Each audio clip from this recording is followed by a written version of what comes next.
Well, the laundry facility is a 2,500 square foot facility. It was located over on the old Meadow and Emma Street location too, in the warehouse, but it was much smaller. Well, when we knew we were going to leave, we looked at it and said, okay, what can we do to improve our efficiency, to reduce our cost, and overall have a better investment for our district and our kids. Again, the Cecil Phillips property had 3 buildings.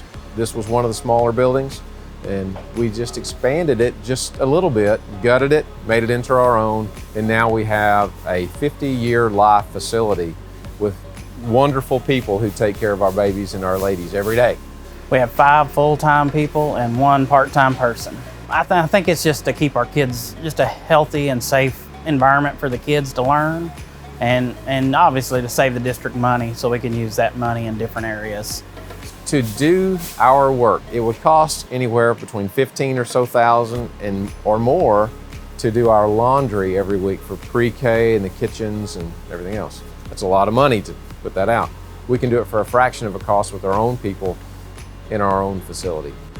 So on a normal weekly basis, we wash about 12,000 towels, about 1,200 aprons, 1,400 microfiber mops, 700 pot holders, 460 wet mops, 180 22-inch dust mops, and 140 48-inch dust mops. Let's say it was $20,000. You take the labor of the folks who work here and the materials, and you're spending probably 20–25% of that monthly to provide the same service that sending that out would cost.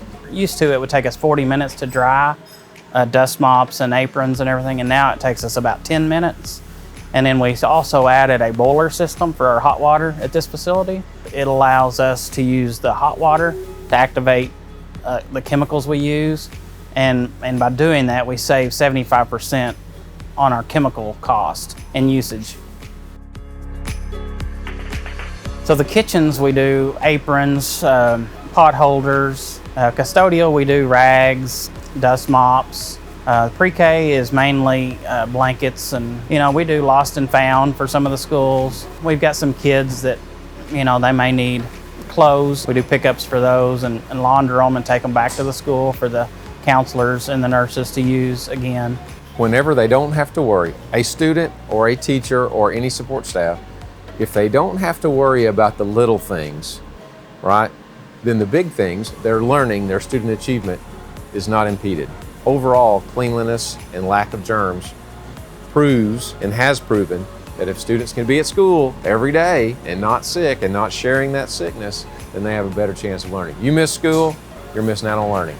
So that's our main goal, for students to be here every day.